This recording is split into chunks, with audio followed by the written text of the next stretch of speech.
ప్రతిరోజు అవినీతికి బీఆర్ఎస్ నాయకులు పాల్పడ్డారు కాబట్టే 10 ఏళ్ళు ఓర్చుకున్న తెలంగాణ ప్రజలు మిమ్మల్ని ఇంటికి పంపించినారు.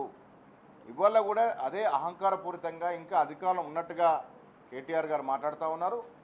కేటీఆర్పై కేసు నమోదు చేయడం అనేది సక్రమమైన చర్య. బీఆర్ఎస్ లాగా కక్షపూరితంగా కాంగ్రెస్ పార్టీ పోవట్లేదు. అన్ని నిబంధనల ప్రకారమే జరుగుతూ ఉన్నాయి. రాష్ట్ర ప్రజలు కోరుకుంటుంది, రాష్ట్ర ఖజానాకి ఎవరైతే గండి కొట్టినారో, రాష్ట్ర ఖజానాకి ఎవరైతే నష్టం చేసినారో వారికి శిక్షలు ఉండాలని తెలంగాణ ప్రజలు కోరుకుంటా ఉన్నారు. ఆ కోరికలో భాగంగానే కాంగ్రెస్ పార్టీని అధికారం తీసుకొచ్చినారు. ఆ ప్రజలు ఏదైతే కోరుకుంటా ఉన్నారో, ఈ రాష్ట్రంలో 10 ఏళ్ళు ఏ రకంగా అయితే అవినీతి జరిగిందో, దోపిడీకి గురైందో వీటన్నిటికి కూడా రాపాల్సిన అవసరం ఉన్నది. తప్పులు చేసిన వారు శిక్షించబడతారు.